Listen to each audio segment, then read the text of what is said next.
सोलापूरच्या हातमाग विणकरांसाठी आनंदाची बातमी समोर आली आहे।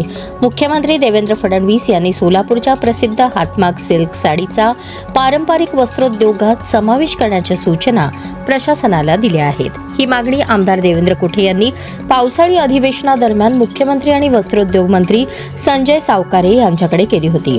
त्यानंतर शासनाने यावर सकारात्मक भूमिका घेत हा महत्त्वाचा निर्णय घेतल्याची माहिती समोर आली आहे।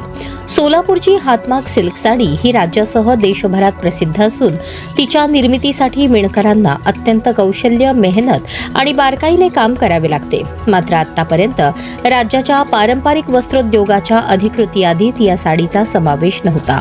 या निर्णयामुळे सोलापूरच्या हातमाग उद्योगाला नवी चालना मिळण्याची अपेक्षा व्यक्त केली जात आहे। तसेच विणकरांना विविध शासकीय सवलती आणि आर्थिक सहाय्याचा मार्गही मोकळा होऊ शकतो। विशेष म्हणजे राष्ट्रीय हातमाग दिनाच्या निमित्ताने आमदार देवेंद्र कोठे यांनी ही आनंदाची बातमी विणकर बांधवांना दिली। त्यामुळे सोलापुरातील विणकरांमध्ये समाधानाचे वातावरण आहे।